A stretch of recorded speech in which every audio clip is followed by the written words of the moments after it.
చేయబోతున్నాడంట? బలశూరుడుగా చేసేదను, మీ ఎడల నేనేం పడుదును? జాలి పడుదును. శ్రేష్టమైనటువంటి వర్తమానం మనం విన్నాం. చాలా జాగ్రత్తగా దేవుని వాక్యం మీద మనసు ఉంచాలి. ఏ ఒక్కరు నిర్లక్ష్యంగా ఉండకూడదు. దేవుడు ఏ వాక్యము ఎక్కడ నన్ను తాకుతుందా, దేవుడు నాతో మాట్లాడతాడా, నా జీవితాన్ని ప్రభు ప్రభావితం చేస్తాడని దేవుని వాక్యం మీద ఆసక్తి కలిగి జాగ్రత్తగా దేవుని మాటలు వినాలి. పిల్లలు ఇటు అటు తిరగకూడదు. దైవ సన్నిధిలో చాలా జాగ్రత్తగా ఉండాలి.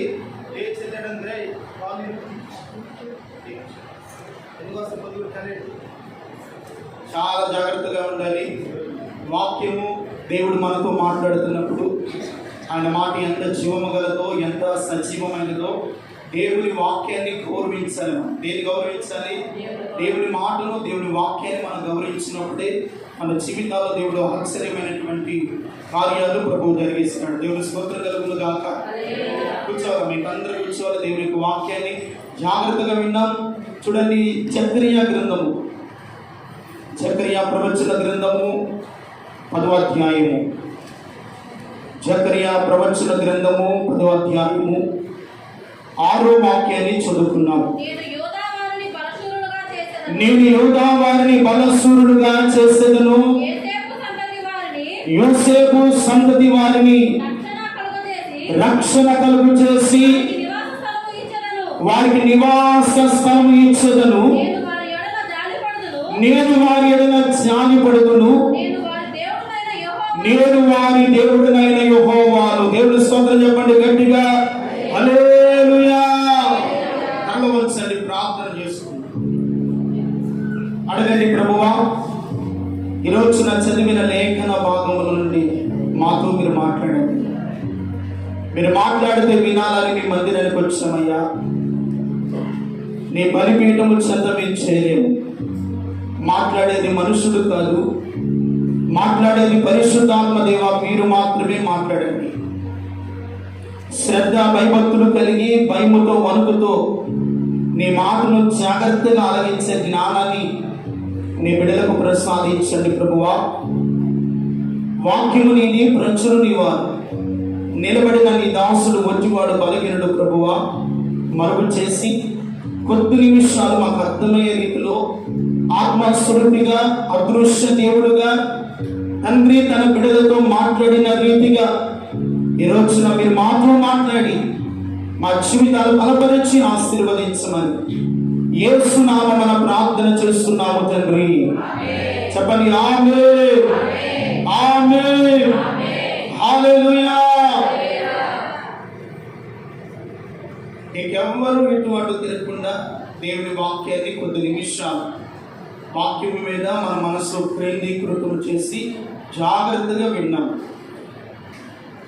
నేను వారిని బలశూరుడుగా చేసేదను, వారి ఎడల నేను జాలి పడుదును అంటున్నాడు. ఈరోజున దేవుడు మనతో మాట్లాడుతున్న చక్కని విషయం ఏమిటంటే, ఇశ్రాయేలులను, యూదా వారిని దేవుడు ఎలాగ మార్చాడంట? బలశూరుడుగా నేను వారిని చేసేదను. యోసేపు సంతతికి రక్షణ కలుగు చేసి వారికి నివాస స్థలం ఇచ్చేదను. నేను వారి ఎడల జాలి పడుదును. నేను వారి ఎడల, ఇక్కడ రెండు విషయాలు మనం జ్ఞాపకం చేసుకుంటే, ఒకటి బలశూరుడుగా చేసేదను, రెండు వారి ఎడల నేను జాలి పడుదును. ఈరోజున మనం బలశూరుడుగా మార్చబడాలి. ఒక దేవుని సముఖంలో ఉన్నటువంటి మనము, ఒక ఆత్మ సంబంధమైనటువంటి ప్రయాణం చేస్తున్నటువంటి మనము, దేవుని సన్నిధికి వస్తున్నటువంటి మనము, దేవుని సన్నిధిలో మనం ఎలా ఉండాలంటే బలశూరులుగా ఉండాలి, శక్తి కలిగిన వారమై ఉండాలి, దేవుని ఆత్మను పొందిన వారమై ఉండాలి, దేవుని కార్యములను చేయగలిగిన వారమై ఉన్నప్పుడు దేవుడు మనల్ని ఎలాగ మారుస్తాడో తెలుసా? బలశూరులుగా మారుస్తాడు. ఏ సంతతిని దేవుడు బలశూరులుగా మారుస్తాడన్నాడు? యూదా వారిని. ఎవరంట? యూదా వారు. యూదా వారు అనగా ఆయన ప్రజలు. ఎవరంట? ఆయన ప్రజలు. మన దేవుడు కూడా యూదా గోత్రపు కొదమ సింహము. హల్లెలూయా. యూదా అనగా స్తుతి. హల్లెలూయా. యూదా అనగా ఏమిటంట? స్తుతి.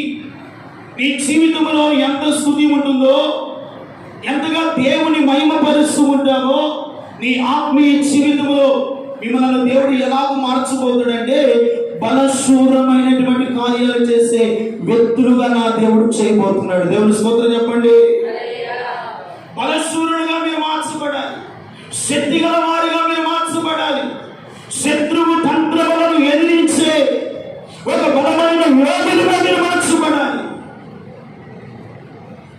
అలాగ మార్చబడాలి దాని గల కారణం ఏమిటంటే, లేఖనాల్లోనికి వెళ్ళి మనం చూస్తే అదే అధ్యాయము 12వ వాక్యము కూడా చదువుకుంటే, నేను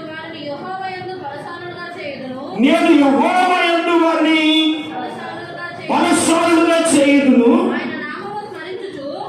ఆయన నామమును స్మరించుచు వారు ఎవరినింతురు, ఇదే యెహోవా వాక్కు. దేవునికి మహిమ కలుగునుగాక.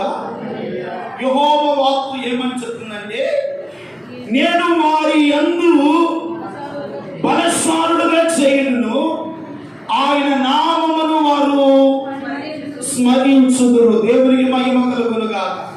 యోధా అనగా ఏం చెప్పుకున్నాము? స్తుతి అనగా చెప్పుకున్నాము. స్తుతించే వారు ఏం చేయాలి అంటే ఆయన నామమును స్మరించబడుగా ఉండాలి. దేవునికి మహిమ కలుగునుగాక.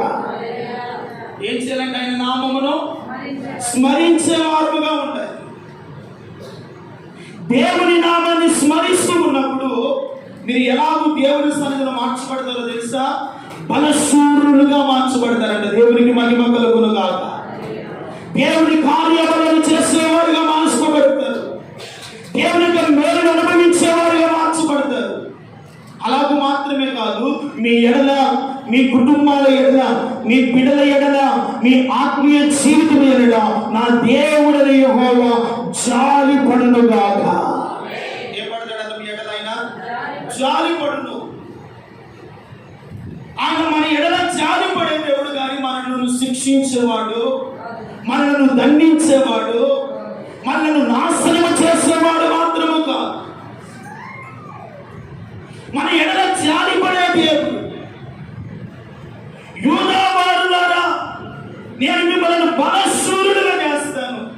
మీరు బలశూరుడుగా మార్చబడాలంటే మీరు నా నామమును ఎల్లప్పుడూ స్మరిస్తూ ఉండాలి. దేవునికి మహిమ కలుగునుగాక. దేవుని నామాన్ని మీరు ఏం చేయాలంట? మనం ఎప్పుడు స్మరిస్తామంటే దేవుని మందిరములకు వచ్చినప్పుడే స్మరిస్తామంట. ఇంటి దగ్గర ఉన్నప్పుడు ఆయన నామాన్ని ఏం చేయము? స్మరించలే, ప్రార్థన చేయలే, బైబిల్ తెరిచి వాక్యము చూడలే. దేవుని మందిరములకు వచ్చినప్పుడు మనము స్మరించడము కాదు. యూదా వారంట ఆయన నామమును ఎల్లప్పుడూ స్మరించే వారై ఉండాలంట. దేవునికి మహిమ కలుగునుగాక. మీరు ఎప్పుడైతే యెహోవా నామమును స్మరిస్తారో యెహోవా చేతిలో మీరు బలశూరులుగా మార్చబడుదురుగాక. శత్రువును ఎదిరించే సామర్థ్యత, ఆ సత్తా, బలమును దేవుడు మనకి ఇచ్చునుగాక. ఆయన నామాన్ని మీరు ఏం చేయాలంట? స్మరణకు తెచ్చుకుంటూ ఉండాలి. ఆయన నామమును ఎల్లప్పుడూ స్మరిస్తూ ఉండాలి. ఒకటి, ఆయన నామాన్ని స్మరించువారు బలశూరులుగా మార్చబడతారు. దేవునికి మహిమ కలుగునుగాక. ఎలాగ మార్చబడతారంట? బలశూరులుగా మార్చబడతారు. ఏ శోధన వచ్చినా, ఏ శ్రమ వచ్చినా, ఏ బాధ కలిగినా, ఎటువంటి నిస్సహాయ స్థితి కలిగినా, నీవు కలిగి ఉన్నటువంటి నామము శ్రేష్టమైనటువంటి నామము. హల్లెలూయా. పరిశుద్ధమైనటువంటి నామము. ఆయన నామమును ఎల్లప్పుడూ మనము స్మరించుకొందుముగాక. చాలా మంది అన్యులు వారు ఉదయాన్నే లేచి సూర్య దేవతకు నమస్కారం చేసి వారు నోట్లో ఏం చేస్తారు? నీళ్లు పోసుకుని నామని జపం చేస్తా ఉంటారు, స్మరిస్తూ ఉంటారు.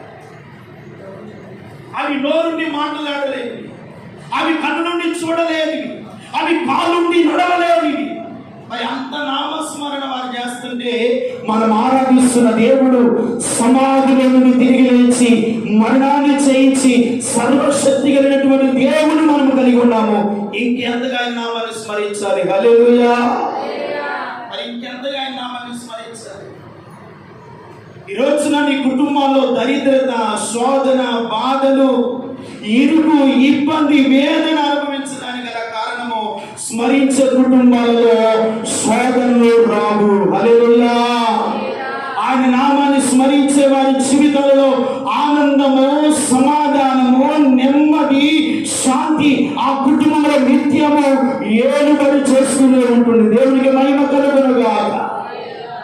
ఈ రోజున మీ కుటుంబాల్లో ఆశీర్వాదం లేకపోవడానికి, మీరు సమాధానం అనుభవించకుండా ఉండడానికి, ఈ రోజున బాధల నుండి, కష్టాల గుండా విడుదల పొందలేకపోవడానికి కారణము ఆయన నామాన్ని ఏం చేయలేకపోతున్నారు, స్మరించలేకపోతున్నారు. అందుకని మీకా గ్రంథం చదవండి, 4వ అధ్యాయము 5వ వాక్యాన్ని చదువుకున్నాము.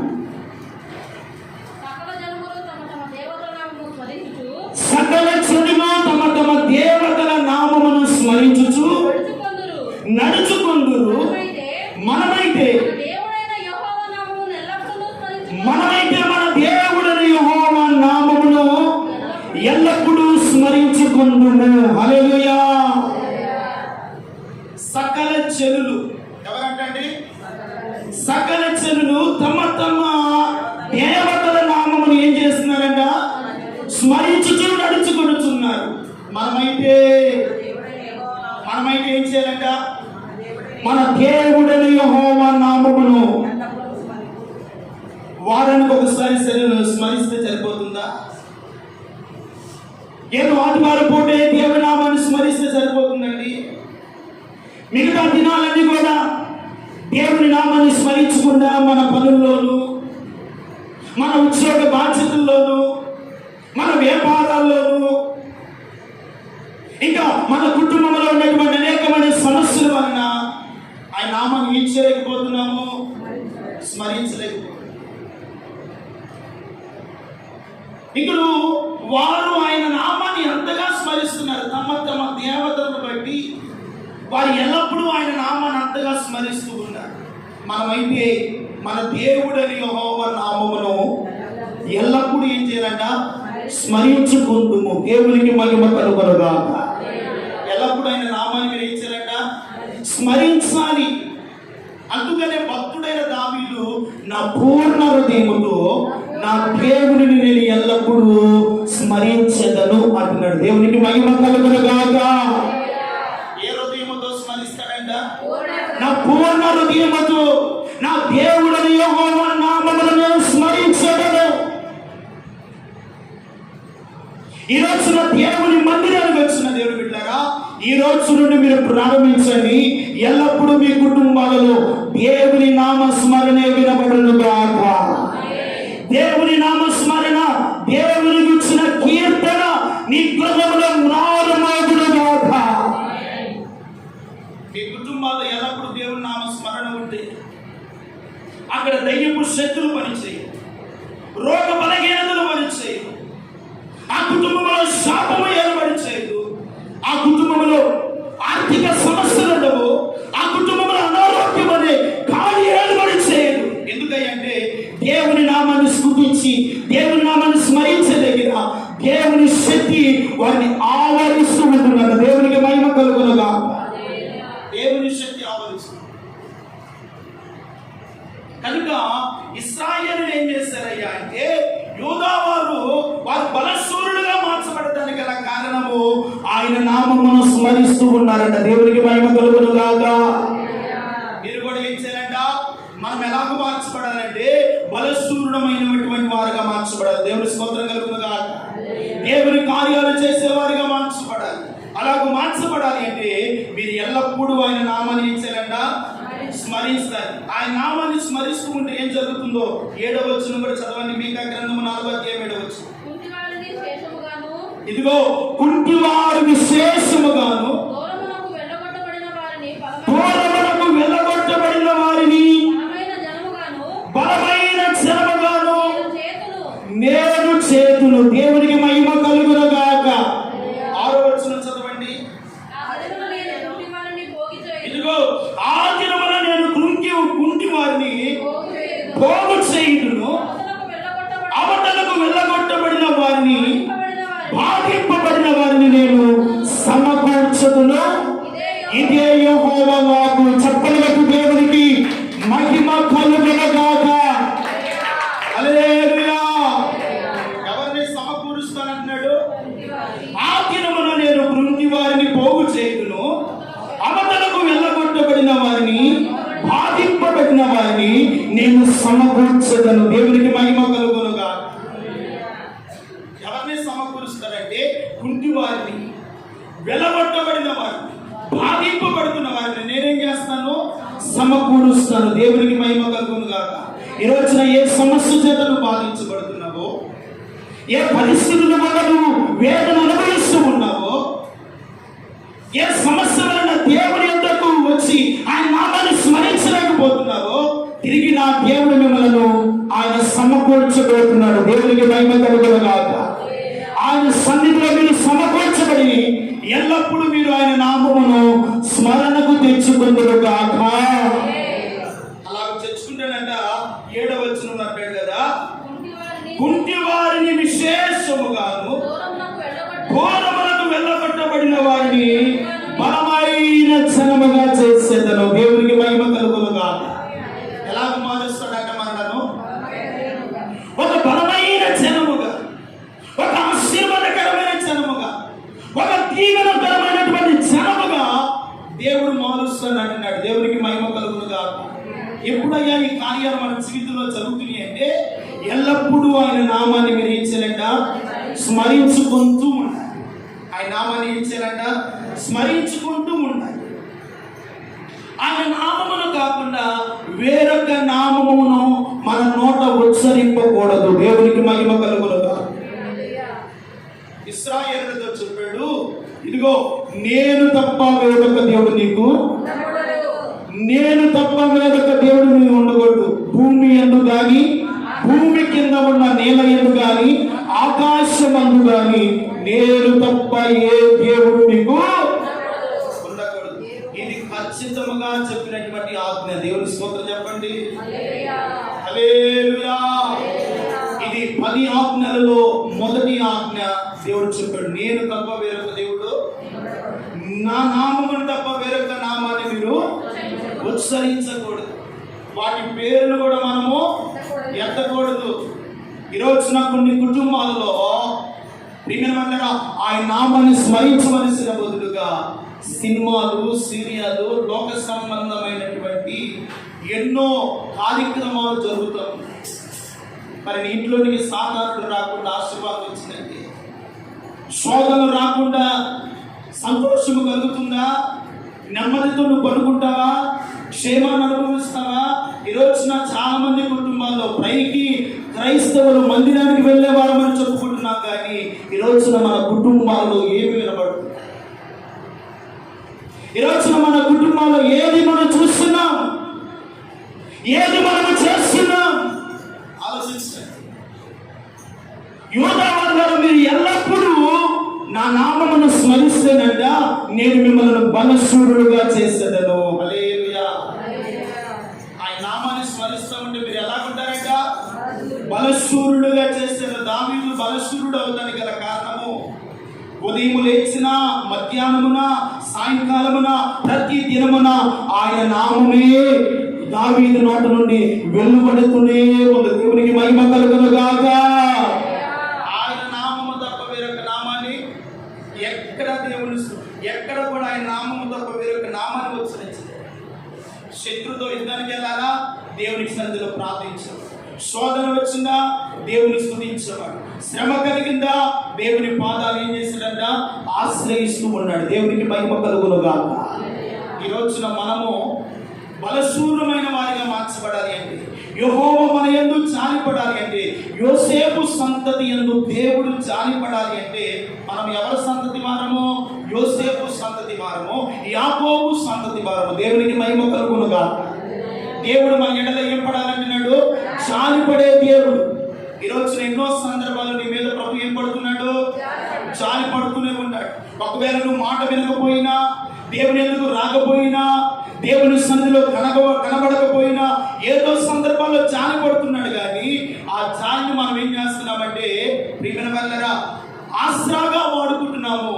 అందుకే దేవుడు జాలి పడటమే మానుకున్నాడంట. ఈ రోజున మన మీద జాలి పడటమే ఆయన మానుకున్నాడు. కారణం ఏమిటో తెలుసా? దేవుడు ఎన్నో సందర్భాలు మనం తప్పిస్తున్నాడు, కాపాడుతున్నాడు, విడిపిస్తున్నాడు, బలపరుస్తున్నాడు, లేవనెత్తుతున్నాడు, బాగు చేస్తూ ఉన్నాడు, స్వస్థపరుస్తూ ఉన్నాడు, కావలసినవి ఇస్తున్నాడు. కానీ దేవుని నామాన్ని స్మరించవలసిన సమయంలో దేవుని నామాన్ని మనం ఏం చేయలేకపోతున్నాము, స్మరించలేకపోతున్నాము. దేవుని ఎందుకు రావలసిన సమయంలో దేవుని ఎందుకు రాలేకపోతున్నాం. దేవుని కనపరచవలసిన సమయంలో దేవుని కనపరచలేకపోతున్నాం. అందుకని ఎలాగో మీరు బలశూరులుగా మార్చబడతారు. ఈ రోజున మీరు సంగమా ఎలాగో మార్చబడాలంటే, బలశూరులుగా మీరు మార్చబడాలంటే ఎల్లప్పుడూ యెహోవా నామాన్ని మీరు ఏం చేయాలంట, స్మరిస్తూనే ఉండాలి. దేవునికి మహిమ కలుగును గాక. మనం స్మరిస్తామంటే మనతో కూడా మన బిడ్డలు ఆయన నామమును స్మరించుకుందురు గాక. మనతో పాటు మన బిడ్డలు కూడా ఏం చేస్తారు, ఆయన నామాన్ని స్మరిస్తారు, మనతో కూడా మోకరిస్తారు, మనతో కూడా ప్రార్థన చేస్తారు. దేవునికి మహిమ కలుగును గాక. ఈ అనుభవం లేకపోతే ఈ దినము నుండైనా యెహోవా నామ స్మరణ మీ కుటుంబాలలో వినబడును గాక, వినబడును గాక. బలశూరులుగా మీరు మార్చబడును గాక. రెండవ అనుభవం ఏమిటి అంటే దేవుడి రోజు మనకు ప్రమాణం చేస్తున్నాడు. ఏం చేస్తున్నాడంట? రెండవ అనుభవం ఒక ప్రమాణం చేస్తా ఉన్నాడు. దేవుడు ఒక మాట కానీ ప్రమాణం చేస్తే ఎన్ని పరిస్థితులు ఎదురైనా ఆ ప్రమాణాన్ని మన జీవితంలో ఖచ్చితంగా ప్రభు నెరవేర్చును గాక. ఏం చేస్తాడైనా నెరవేరుస్తాడు. ఎహెజ్కేలు గ్రంథము 39వ అధ్యాయం. ఎహెజ్కేలు గ్రంథం 39వ అధ్యాయం 25వ వచనాన్ని చదువుకుందాం. కాబట్టి ప్రభువుకు యెహోవా సెలవిచ్చినది ఏమనగా, నా పరిశుద్ధ నామమును బట్టి రోషము గలవాడనై యాకోబు సంతతిని చెరలో నుండి రప్పించెదను. ఇశ్రాయేలులందరి ఎడల నేను జాలి పడుదును. దేవునికి మహిమ కలుగును గాక. దేవుడు మనతో మాట్లాడుతున్నాడు. ఆయన మాట ప్రమాణం చేస్తూ ఉన్నాడు. యెహోవా సెలవిచ్చినది ఏమనగా, నా పరిశుద్ధ నామమును బట్టి రోషము గలవాడనై ఉన్నాను. మన దేవుడు ఎటువంటి వాడంట? రోషము కలిగినటువంటి దేవుడు. ఆయన విడుదలమైనటువంటి మనం కూడా ఏముండాలి? భక్తి విషయంలో రోషం ఉండాలి. ఏదో చిన్న చిన్న సమస్యలు వచ్చినప్పుడు ప్రియమైన వాళ్ళారా ఎదుటి వారి మీద మనం రోషం చూపిస్తాం, మన పౌరుషాన్ని చూపిస్తాం. ఇది ఎలాగంటే భక్తిలో ఏముండాలి? నీకు రోషం ఉండాలి. మన దేవుడు ఎటువంటి వాడంటే రోషము గలవాడనై ఉన్నాను. ఇశ్రాయేలు యాకోబు సంతతిని చెరలో నుండి రప్పించెదను. దేవునికి మహిమ కలుగును గాక. ఈ రోజున ఏ సంతతిని అంట? యాకోబు సంతతిని చెరలో నుండి నేను రప్పించెదను. దేవునికి మహిమ కలుగును గాక. ఈ రోజున మనము దేవుని మందిరంలో ఉన్నాము. మన బిడ్డలు ఇంకెక్కడున్నారు? చెరలో ఉన్నారు. ఇంకా మన యజమానులు ఎక్కడున్నారు? చెరలో ఉన్నారు. ఇంకా మన భార్యలు ఎక్కడున్నారు? చెరలో ఉన్నారు. యాకోబు సంతతిని చెరలో నుండి నేను రప్పించబోతున్నాను. దేవునికి చెప్పండి స్తోత్రం. హల్లెలూయా. ఈ రోజున మీ కుటుంబాల్లో మీ బిడ్డలు ఏ చీకటి అనే చెరలో ఉన్నారు, ఏ పాపం అనే చెరలో ఉన్నారు, మీ యజమానుడు ఏ ద్రాగుడు అనే చెరలో ఉన్నారో వారిని నా దేవుడు రప్పించునుగాక, వారిని విడిపించునుగాక, వారి బంధకాలు తెగిపోవునుగా. ఇశ్రాయేలు సంతతిని యాకోబు సంతతిని నేను రప్పించబోతున్నాను. మాట చెప్తున్నాడు ప్రభు. నేను రోషము గల దేవుడను, యాకోబు సంతతిని చెరలో నుండి నేను రప్పించబోతున్నాను. దేవునికి మహిమ కలుగును గాక. ఆయన మన బిడ్డలను రప్పించబోతున్నాడు. వారు ఏ స్థలాల్లో ఉన్నా, ఏ వ్యసనాల్లో ఉన్నా, ఏ యొక్క డ్రగ్స్, అనేకమైనటువంటి లోక సంబంధమైనటువంటి అనేక చెడు అలవాట్లకు దూరమైపోతూ దేవుని మహిమపరచకుండా, దేవుని స్మరించకుండా ఏ చెరలో వారు ఉన్నారో నా దేవుడు మాట ఇస్తున్నారు, వారిని నేను రప్పించబోతున్నాను. దేవుని స్తోత్రం కలుగును గాక. వారిని నా మందిరంలో నేను సమకూర్చబోతున్నాను. వారిని దేవుని సన్నిధిలో ఒక స్తంభముగా నేను నాటబోతున్నాను. విశ్వసించిన వారు దేవుని స్తోత్రం చెప్పండి. హల్లెలూయా. దేవుడు చేస్తాడు. అయితే మనం వారి కొరకు ఏం చేయాలంటే ప్రార్థన చేయాలి. దేవునికి స్తోత్రం చెప్పండి. ఏం చేయాలంట? ప్రార్థన చేస్తే ఏ పాపం అనే చెరైనా, ఏ త్రాగుడు అనే చెరైనా, ఏ వ్యభిచారం అనే చెరైనా, ఏ లోకం అనే చెరైనా ఆ చెరలన్నీ దేవుడు బుద్ధినిగా చేసి మన బిడ్డలకు సంపూర్ణమైన విడుదల కలుగు చేయడు. ఏం చేస్తాడంటే సంపూర్ణమైన విడుదల ప్రభు కలుగు చేస్తాడు.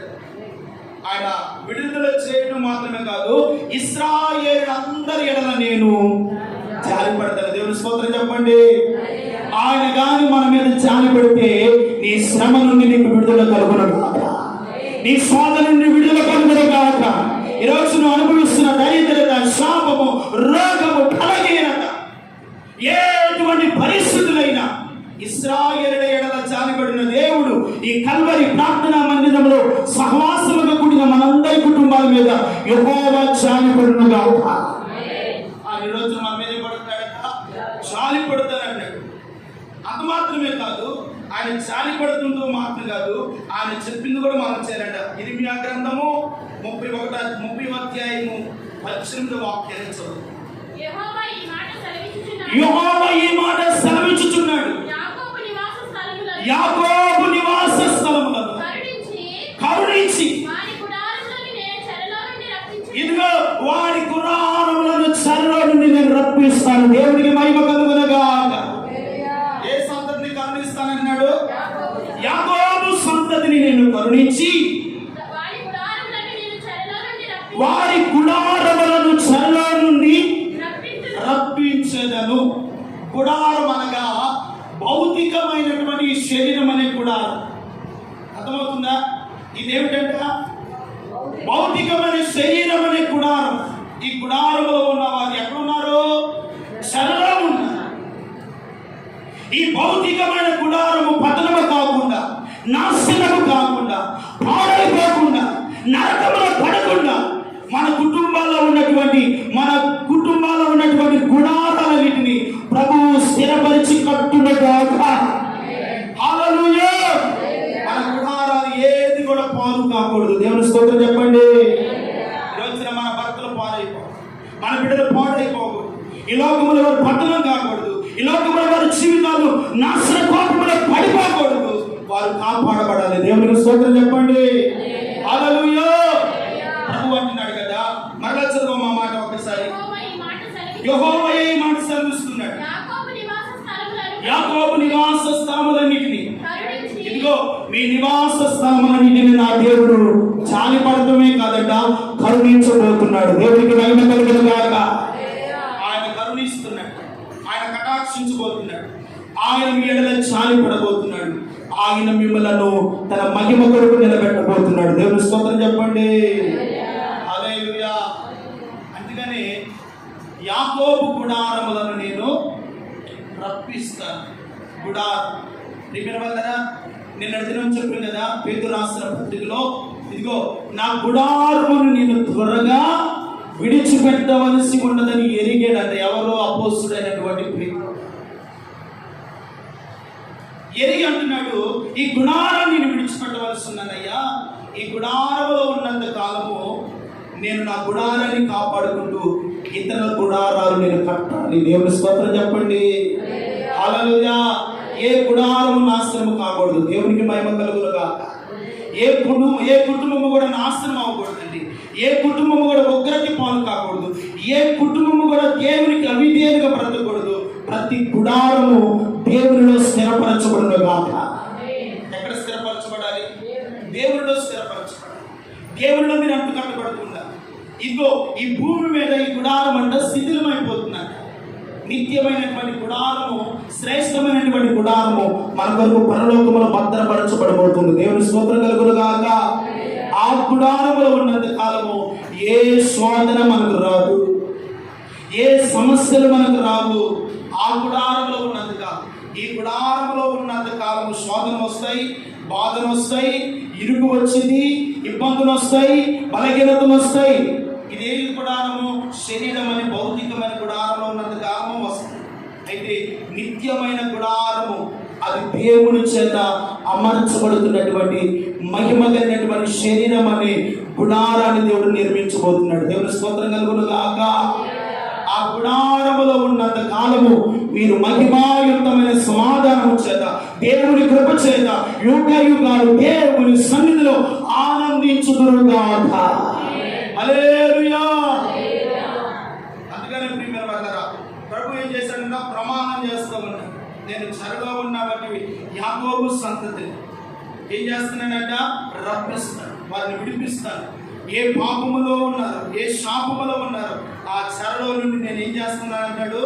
రప్పించుకోడు. చాలా మంది ఈ రోజున రక్షింపబడి కూడా, మారు మనసు పొంది కూడా, సంఘ సహవాసాన్ని కలిగి కూడా, బాప్తిస్మము పొంది కూడా ఇంకా లోకం అనే చెరలో బ్రతుకుతున్న వారు చాలా మంది ఉన్నారండి.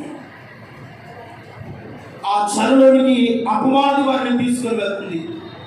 ఆ చెరలన్నీ తొలగిపోవులు కాక, ఆ చెరలన్నీ తిరిగిపోవులు కాక దేవుడు తొలగిస్తాడు, విడిపిస్తాడు. ఈ రోజున ఏ ఒక్కడు కూడా చెరలో ఉండడానికి వీలు లేదు. మహిమ కలిగిన దేవుని గుడారముగా మీరు మార్చబడుదురు కాక. హల్లెలూయా. మూడవది అంటాడు, యూదా వారు ఎలా ఉన్నారంట? బలశూరుడుగా మీరు చేస్తారు. మూడవదిగా మీరు అగ్నిగాను మంటగా మీరు మార్చబడాలి. దేవుని స్తోత్రం చెప్పండి. ఎలా మార్చబడాలి? మనము అగ్నిగాను మంటగాను మార్చబడాలి. ఎలా మార్చబడాలంట? అగ్నిగాను మంటగా. భక్తిలో ఎలా ఉన్నారంటే మండాలి. దేవుని స్తోత్రం చెప్పండి. ప్రార్థన జీవితంలో మండాలి, విశ్వాసంలో మండాలి, దేవుని ఆరాధించే విషయంలో ఇదిగో మండే అనుభవంలోనికి మీరు మార్చబడాలి. దేవుని స్తోత్రం చెప్పండి. హల్లెలూయా. చూడండి, ఓబద్యా గ్రంథము 1వ అధ్యాయం ఉంటుంది. ఓబద్యా గ్రంథము 1వ అధ్యాయము 18వ వాక్యాన్ని చదువుకుందాం. మరియు యాకోబు సంతతిని అగ్నిగాను, యోసేపు సంతతిని మంటగాను అగుదురు. యోసేపు సంతతి వారు, ఇదిగో ఏశావు సంతతి వారు ఎలా ఉన్నారంటే కొయ్యకాలుగా ఉన్నారు. మనము యోసేపు సంతతి వలె ఉండకూడదు, యాకోబు సంతతి వలె అగ్నిగా మార్చబడుతున్నగాక. యోసేపు సంతతి వలె మంటగా మనం మార్చబడుతున్నగాక. ఎలా మార్చబడాలి? అగ్నిగాను మంటగా మార్చబడాలి. ఈ రోజున అగ్ని మన ప్రభు ఎలా ఉన్నాడంటే దగించు అగ్ని అయి ఉన్నాడు. ఆయన ఈ రోజున నీ జీవితంలో అనేకమైనటువంటి శోధనలు ఎదురవుతున్న కారణం ఏమిటో తెలుసా? నీవు మంటలేని స్థితిలో, నీవు మంటగా ఉండలేకపోతున్నావు, దేవుని వైరాగ్యముతో బ్రతకలేకపోతున్నావు, ప్రార్థన స్థితిలో మండలేకపోతున్నా, మీరు అగ్నిగా మార్చబడలేకపోతున్నారు. భక్తులు అంట అగ్నిగా మార్చబడ్డారంట. దేవుని స్తోత్రం చెప్పండి. ఇప్పుడు షడ్రకు, మేషకు, అబేద్నెగో ఎక్కడ వేయబడ్డారు? వారు అగ్నిలో వేయబడ్డారు. అంటే వీళ్ళు ఏముంది? అగ్ని ఉంది. దేవుని స్తోత్రం చెప్పండి. అగ్ని ఉంది కనుకనే, అగ్నిగా మండేది కనుకనే అగ్ని జ్వాలలు వారిని ఏమి చేయలేకపోయింది. దేవునికి మహిమ కలుగును గాక. ఏం చేయలేకపోయింది? ఏ అగ్ని జ్వాల వాళ్ళని కాల్చలేకపోయింది. అంటే దేవుళ్ళు వారు ఎలా ఉన్నారంట? మండుచున్న దివిటి వలె, మండుచున్న కొరివి వలె ఉన్నారంట. దేవుని స్తోత్రం చెప్పండి. ఒక విశ్వాసిగా దేవుని మందిరానికి వస్తున్న మీరు ఎలా ఉన్నారంటే మండుచున్న కొరివి వలె మార్చబడాలి. మండుతున్నటువంటి కొరిమి దగ్గర కాంతు మండుతూ ఉంటుంది. దాని సగ దగ్గరికి వెళ్ళామనుకో నిలబడగలుగుతామా? నిలబడలేదు. మీరు కూడా దేవుని సన్నిధిలో అగ్నిగాను మంటగా మీరు బ్రతుకుంటే ఎటువంటి శోధన, అగ్ని వంటి శోధన, అగ్ని వంటి పరీక్షలు కూడా ఈజీగా మీరు చేయించుతారు కాక. ఏం చేస్తారు? ఈజీగా మీరు చేయిస్తారు, ఈజీగా మీరు చేయాలి పొందుకుంటారు. మిమ్మల్ని దేవుడు ఎలా మారుస్తాడంటే బలశూరులమైన వారిగా మారుస్తాడు. దేవుని స్తోత్రం చెప్పండి. అలాగే మీరు మార్చబడాలంటే ఒక మాట అంటున్నాడు. యెషయా గ్రంథము 10వ అధ్యాయము 17వ వాక్యములు అంటాడు. యెషయా గ్రంథము 10వ అధ్యాయము 17వ వాక్యం. ఇశ్రాయేలు యొక్క వెలుగు, అబ్బా ఇశ్రాయేలు యొక్క వెలుగు ఎలాగుందంట? అగ్నియు. ఇదిగో అతని పరిశుద్ధ దేవుడు ఎలా ఉన్నాడంట? జ్వాలయు. ఇదిగో అసూరు యొక్క బలరసకి చెట్లను, గచ్చ పొదలను ఇదిగో అడ్డుకొని ఒక్క దినమందే వాటిని మింగివేస్తాడు. నమ్మిన వారు చెప్పండి కొట్టండి. దేవునికి మహిమ కలుగును గాక. ఈ మాట అర్థం చేసుకోవాలంటే ఒక మాట చెప్తానండి. ఎలాగున్నారంట వారు? ఎలాగున్నారంట? ఇశ్రాయేలు వెలుగు వంటి అగ్ని వలెయు అతని పరిశుద్ధ దేవుడు జ్వాల వలె ఉన్నారు. మన దేవుడు ఎలాగున్నాడంట? ఇదిగో పరిశుద్ధాత్మ జ్వాల వలె ఉన్నాడు. దేవునికి స్తోత్రం చెప్పండి. ఇదిగో నీటి మీద ఆత్మ అల్లాడుచుండెను అని అంటాడు. యోహాను సువార్తలు అంటాడు, నీటి మీద ఆయన ఆత్మ ఏం చేస్తుందంట? అల్లాడుచుండెను, అల్లాడుచుండెను, అల్లాడుచుండెను. అలలు ఎలాగూ తరంగాన్ని ఇరుసు పడుతున్నాయో అలాగే దేవుని ఆత్మ జలము మీద ఏం చేస్తున్నాయంట? అల్లాడుచుండెను. ఆయన ఎలాగంటే అగ్ని జ్వాల వలె ఉన్నాడంట. దేవునికి మహిమ కలుగును గాక. అగ్ని జ్వాల వలెను, అపరంచు నేత్రము కలిగిన వాడుగాను, శ్రేష్టమైనటువంటి కన్నులు కలిగిన వాడుగాను యేసయ్య ఉన్నాడు. ఆయన బిడ్డలమైనటువంటి మనం ఎలా ఉండాలంటే అసూరు యొక్క బలురసకు చేతులను, గచ్చ పొదలను అంటుకొని ఒక్క దినమందు వాటిని ఏం చేస్తాయంట? మింగివేసేను. చూడండి, ఈరోజు నన్ను అగ్నిగాను మంటగా లేకపోవడానికి గల కారణం ఏంటో తెలుసా? నీ కుటుంబాల్లో విస్తారముగా ఏం పెరుగుతున్నాయి అంటే బలు రసకి చెట్లు పెరుగుతున్నాయి, గచ్చ పొదలు నీలో ఉంటున్నాయి. ఏమని అంట? ఈరోజు నా కుటుంబాల్లో గచ్చ పొదలు, బలు రసకి చెట్లు అవి పెరిగి విస్తారంగా ఉంటున్నాయి. కారణం ఏంటో తెలుసా? యోధా వారు ఎలా ఉండలేకపోతున్నారు అంటే మంటగా మీరు ఉండలేకపోతున్నారు, వెలుగుగా మీరు ఉండలేకపోతున్నారు, అగ్నిగా ఉండలేకపోతున్నారు. అందుకని మీ కుటుంబాల్లో బలరసకి చెట్లు, శోధనలు, బాధలు, శ్రమలు, ఆటుపాటులు, విస్తారమైనటువంటి ఇదిగో గచ్చ పొదలు. ఎటువంటి అంట? గచ్చ పొదలు, బలు రక్కసి చెట్లు విస్తారముగా వ్యాపిస్తూ ఉన్నాయి. అవి ఏం చేయబడాలంటే మీరు మండుచు ఉంటే అవి కాలిపోవును గాక, అవి కాలిపోవును గాక, అవి పొడి చేయబడును గాక. అవి వండుకోవడం మన కుటుంబాలు. పైకి భక్తిగానే ఉన్నాం, ప్రార్థన చేస్తున్నాం, కానీ ఇంకా మన జీవితాల్లో, మన హృదయాల్లో బలు రక్కసి చెట్లు, గచ్చ పొదలు, శ్రమలు, బాధలు పెరిగిపోతున్నాయి, తగ్గిపోవట్లేదు. కానీ మీరు ఎలా ఉండలేదు? మంటగా ఉండలేదట. నహోము గ్రంథం 1వ అధ్యాయము 10వ వాక్యం చదువుకుంటే, నహోము గ్రంథము 1వ అధ్యాయము 10వ వాక్యం, వారు ఎలా ఉన్నారు అంటే ముళ్ళ కంపవలే శత్రువు కూడినను, వారు ద్రాక్షారసము త్రాగి మత్తులైనను, ఇదిగో ఎండిపోయిన చెత్త వలె వారు కాలిపోవుదురు. చూడండి ఏమంటున్నాడు? నహోము గ్రంథం అంటాడు, వారు ఎలా ఉన్నారంట? ముళ్ళ కంపవలే శత్రువులు కూడుతున్నారు. ఈ రోజున శత్రువు మనలను కోరుతున్నాడు, శత్రువు మనల్ని ఆవరిస్తూ ఉన్నాడు, శత్రువు మన కుటుంబాలు గలిబిలి చేస్తున్నాడు, శత్రువు ఈ రోజున మన కుటుంబాల్లో అనేకమైన శోధనలు తీసుకుని వస్తున్నాడు. ఎందుకంటే బలు రకసి చెట్లు, గచ్చ పొదలు అవి ఉన్నంత కాలము ఆశీర్వాదాన్ని మీరు పొందలేరు. ఈ రోజున వాటిని మనము దేవుని వాక్యాన్ని బట్టి తొలగించుకుంటాము గాక. దేవుని వాక్యమును బట్టి మనము యాకోబు సంతతి అగ్నిగాను, యోసేపు సంతతి మంటగా ఉన్నట్లు ఆయనలో మనము మండుదుము గాక. ఆయన ఏం చేయాలంటే మీరు మండుతూ ఉన్నప్పుడు అంట అక్కడ అంటాడు కదా నహోము గారు, ముళ్ళ కంపవలే శత్రువుని నీ అంత ఆవరించునను. అవి ఏమైపోతాయి అంట? చెత్తవలే శత్రువు కాలిపోవును గాక. ఎవరు కాలిపోతాడు? శ్రమ అనే శత్రువు, రోగమనే శత్రువు, ఆర్థిక ఇబ్బంది అనే శత్రువు మీ కుటుంబాల్లో కాలిపోవును గాక, కాలిపోవును గాక. వాడు కాలిపోవాలి, శత్రువు కాలిపోవాలి. శత్రువు కాలిపోతేనే మనం ఆశీర్వాదం పొందుతాం. దేవుని స్తోత్రం చెప్పండి. హల్లెలూయా.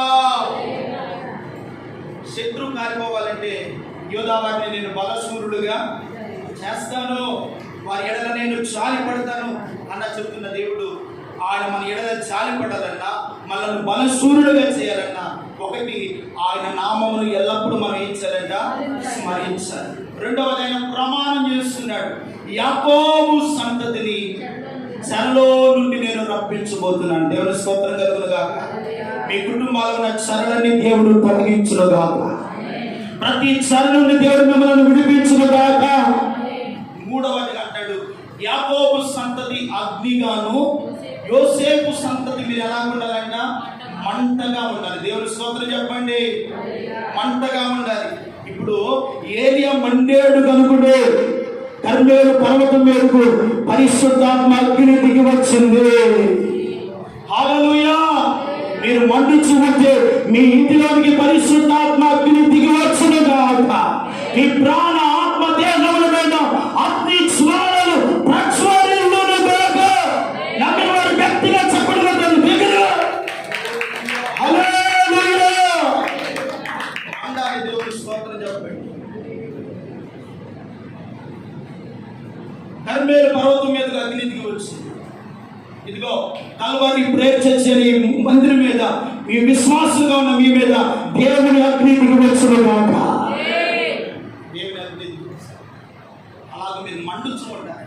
ఎలాగో ఏదో ఆదివారం ఒకసారి వద్దు మండుతారా? మీరు అగ్నిగా మార్చబడతారా?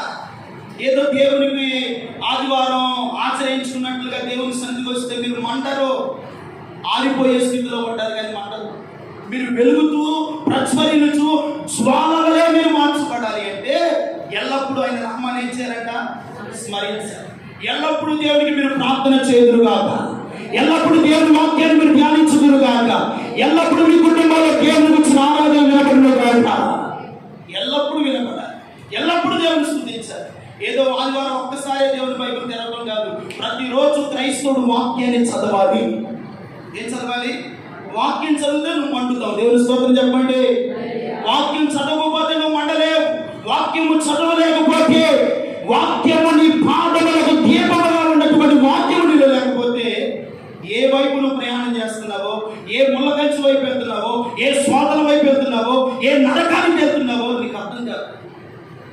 అందుకని దేవుడు ఈ జీవగ్రంథాన్ని మన చేతిలో ఉన్నంత కాలము, రాబోయే దినాల్లో ఈ జీవగ్రంథం కూడా మన చేతిలో ఉండదు. వాక్యాన్ని తగలబెడుతున్నారు. వాక్యము బైబిల్ కనబడితే తగలబెడుతున్నారు. వాక్యం ఈ రోజున కరువు అయిపోతున్న దినాల్లోకి వస్తున్నాం. దేవుని బిడ్డలారా, ఈ వాక్యము ద్వారా మీరు మండుదురు గాక. ఈ వాక్యం చేత మీరు మంటగా ఉండుదురు గాక. దేవుని వాక్యాన్ని ప్రతిరోజు చదవండి. ఈ వాక్యాన్ని చదివితే మీ జీవితాలు ఆశీర్వాదకరంగా దేవుడు మారుస్తాడు. ఈ వాక్యము లేకపోతే నీ జీవితంలో నష్టపోతావు, శ్రమను, బాధను, కష్టాలు అనుకుంటుంటావు. అందుకని దేవుని వాక్యము ఇది ఎంతో ఇచ్చారు తెలుసా? టీవీలో పెడతానుకో, షోకేస్లో పెడతానుకో, అవసరమైనప్పుడు వాడుకుంటాను కాదు. ప్రతిరోజు క్రైస్తుడు ఈ వాక్యాన్ని వాడాలి. దేవుని స్తోత్రం కలుగును గాక. దేవుని వాక్యమైన ఖడ్గాన్ని మీరు వాడుతూ ఉంటే నువ్వు పొద్దున చేయబడతావు. ఏం చేయబడతావు? నువ్వు పొద్దున పెట్టబడతావు. కత్తి రోజు వాడితే బాగుంటుందా? నెలకు ఒకసారి వాడితే బాగుంటుందా? రోజు వాడాలి. ఈ వాక్యం అనే కత్తి మీరు రోజు వాడుదురుగాక. ఈ వాక్యాన్ని మీరు వాడాలి. ఈ వాక్యాన్ని వాడుతూ ఉన్నవాడు ఎలా ఉంటాడు తెలుసా? మండుతూ ఉంటాడు, ఆరిపోడు. జీవము గల దేవుని శక్తిని పొందుతాడు, దేవుని ఆత్మచేత నింపబడతాడు. నా ధైర్యం ఒకటే, ఈ వాక్యాన్ని నేను చదువుతాను. దేవుని స్తోత్రం చెప్పండి. హల్లెలూయా. ఈ వాక్యాన్ని చదివితే దేవుడు తెలియని విషయాలు కూడా ఆత్మదేవుడు బయలుపరుస్తాడు. దేవుని స్తోత్రం చెప్పండి. కనుక మీరు ప్రార్థనకు వస్తున్నారు, వాక్యం వింటున్నారు, బాగానే ఉంటుంది. ఈ వాక్యాన్ని కూడా మీరు ఏం చేయాలంట? ఇంట్లో ఉండగానే వాక్యాన్ని చదవాలి. ఉదయాన్నే లేచి నీ మబ్బు దర్శనము ప్రార్థన చేసి వాక్యాన్ని చదువు. ఈ వాక్యము అర్థం లాంటిదండి. దేవుని స్తోత్రం చెప్పండి. ఈ వాక్యాన్ని చదువుతుంటే మన జీవితం ఏమిటో ఈ వాక్యములో రాయబడి ఉంది.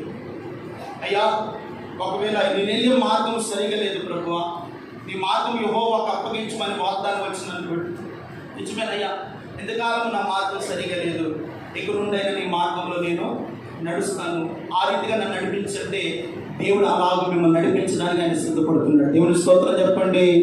హల్లెలూయా. కాబట్టి ఈరోజు నీ వాక్యాన్ని విన్నటువంటి దేవుడు బిడ్డలారా, ఒకటి, ఆయన నామాన్ని ఎల్లప్పుడూ మీరు స్మరించాలి. రెండవది, ప్రభు వాగ్దానం చేసి యాకోబు సంతతిని చెరలో నుండి రప్పిస్తాడు. మీ కుటుంబాన్ని దేవుడు రప్పించబోతున్నాడు. దేవుని స్తోత్రం చెప్పండి. మూడవది, యాకోబు సంతతి అగ్నిగాను, యోసేపు సంతతి మంటగా ఉన్నప్పుడు బలు రకస చెట్లు, ముళ్ళ దుప్పలు, పచ్చపొదలు ఇవన్నీ కూడా ఏమవుతాయి అంటే కాలిపోతాయి. దేవుని స్తోత్రం చెప్పండి. అవి మన కుటుంబాలు పెరుగుకూడదు, మన హృదయంలో అవి పెరిగిపోకూడదు. మన హృదయంలో పెరగాల్సింది వాక్యము, మన హృదయంలో పెరగాల్సింది దేవుని యొక్క స్తుతి. మన హృదయం మహిమ చేత నింపబడినప్పుడు దేవుని యొక్క ఆత్మ చేత నింపబడుతుంది. దేవుని స్తోత్రం చెప్పండి. హల్లెలూయా. అందుకని దేవుని వాక్యాన్ని ప్రతిరోజు మీరు చదవండి. మీ జీవితాలు ఆశీర్వాదకరంగా దీవెనకరమైనటువంటి మార్గాల్లో ప్రభు నడిపిస్తాడు. ఈరోజు ఏ శోధన ఉందో, ఏ సమస్య ఉందో, ఏ బలహీనత ఉందో నాకు తెలియదు, కానీ ఇదిగో నిన్ను చూస్తున్న దేవుడికి సమస్తము తెలుసు. హల్లెలూయా. ఈ రోజున ఎందుకు దేవుని వద్దకు వచ్చావు కూడా దేవుడికి తెలుసు. నీ బాధల నుండి, నీ కష్టాల నుండి నా దేవుడు సంపూర్ణంగా విమోచించి యెహోవా మిమ్మలను బలశూరమైనటువంటి వారిగా మార్చునుగాక, శ్రేష్టమైన వారిగా దేవుడు మార్చునుగాక. ఆయన రాకడ కొరకు మనం అందరము సిద్ధపడుదుము గాక. తలవంచని ప్రార్థన చేస్తాం.